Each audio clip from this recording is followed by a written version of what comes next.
Hello everyone, नमस्ते। हजुरहरूलाई मेरो न्यू भिडियोमा स्वागत छ।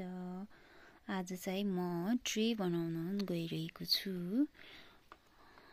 पास्ने, व्रतबन्ध, बिहेहरूमा युज हुने ट्रे बनाउन गइरहेको छु। मैले चाहिँ यो भेलभेटको कपडा काटिसकेँ है।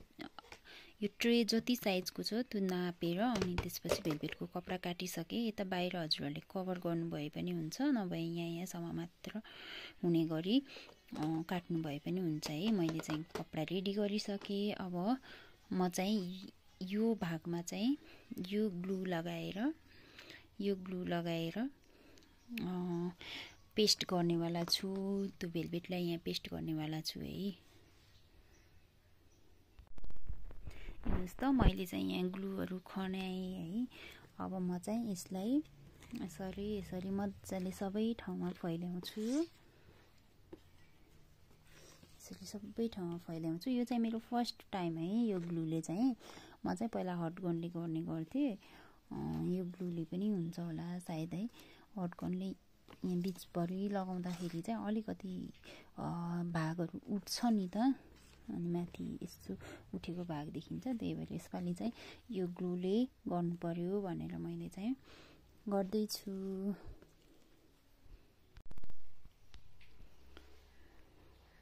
हेर्नुहोस् है, मैले चाहिँ यहाँ यो ग्लु पेस्ट गरेको ठाउँमा यसरी पेस्ट गरेको छु नि त। अनि यसमाथि चाहिँ मैले भेलभेटको कपडालाई यसरी यहाँ एडजस्ट गरिदिएँ है।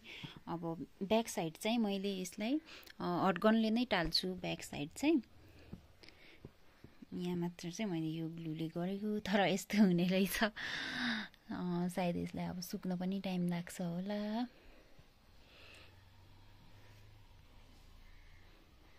मैले चाहिँ यो तीनवटामा ग्लु लगाएको थिएँ नि त। अनि यसमा चाहिँ भेलभेटको यो कपडा सेट गरिसकेँ है। अब यसलाई एकछिन सुक्न दिउँ। यो सुकिसकेपछि पछाडिपट्टि चाहिँ मैले यो ग्लु गनले नै सेट गर्नेछु। यसरी पछाडि फर्काएर अब ग्लुले छेउछेउमा ग्लु लाएर यो भेलभेटलाई मजाले सेट गर्नुपर्छ है। मैले चाहिँ यतातिर सेट गर्दैछु। यसरी मुचा जस्तो बनाएर हजुरले यहाँको कुनालाई चाहिँ यसरी सेट गर्नुभए पनि हुन्छ। होइन भने चाहिँ हजुरहरूले यहीँसम्म काटेर यति मात्र गर्नुभए पनि हुन्छ है। यहीँसम्म गर्नुपर्छ भन्ने पनि छैन। यसरी अब यसलाई पनि म यहाँ हटगन ग्लुले यसो गरेर यहाँ टाँसिदिन्छु। र फेरि यो मोजालाई पनि मैले यसरी मिलाइदिन्छु है। यो मोजालाई पनि यता फर्काएर हुन्छ कि कता फर्काएर हुन्छ, मजाले यहाँ मिलाइदिन्छु र यति चुच्चो काटिदिन्छु है। काटेर बराबर बनाइदिन्छु। अब चाहिँ म यो रेडी गरेर लेस लगाउने बेलामा देखाउँछु है हजुरहरूलाई। मेरो ट्रे चाहिँ अहिले यस्तो देखियो है। मैले चाहिँ यसरी सेट गरेको छु। पछाडि हेर्नु होला, यसरी गरेर सेट गरेको छु। कस्तो लाग्यो हजुरहरूलाई? यो चाहिँ म आफू पर्फेक्ट भएर सिकाउँछु भनेर गराएको चाहिँ होइन। अब हजुरहरूलाई अलिकति हेल्प होस् भनेर मात्र भिडियो बनाएको है।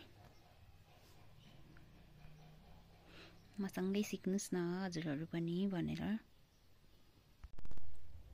म चाहिँ अब यसमा लेस लगाउँछु। छेउछेउमा चाहिँ म यो ठुलो बोर्डरवाला लेस लगाउँछु भने अब यो बिचको भागमा चाहिँ म यो वाला लेस लगाउँछु। लेस लगाएपछि भेटौँ है त। लेस पनि म हटगनले नै लगाउँछु है। मैले चाहिँ यो लेस पनि लगाइसकेँ है। लेस लगाएँ। अब रेडी भयो। हजुरहरूले यहाँ बिचमा सजाउन पनि सक्नुहुन्छ। स्टोनहरूले यत्तिकै राख्नु पनि सक्नुहुन्छ है। हेर्नुहोस् त कस्तो भयो।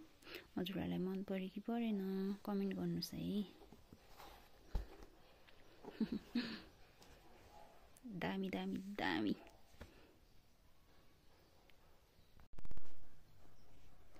यो चाहिँ अर्को पनि रेडी भयो। मैले चाहिँ यसमा अर्को खाले लेस लगाएर बनाएको छु है।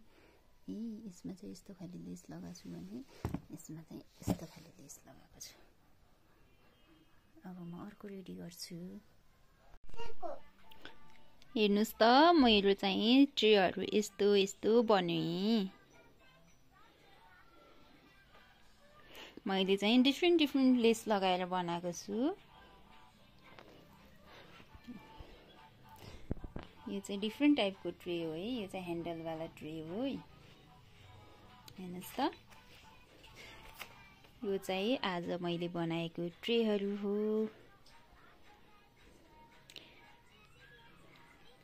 कस्तो लाग्यो हजुरहरूलाई कमेन्ट गर्नु है। Thank you for watching.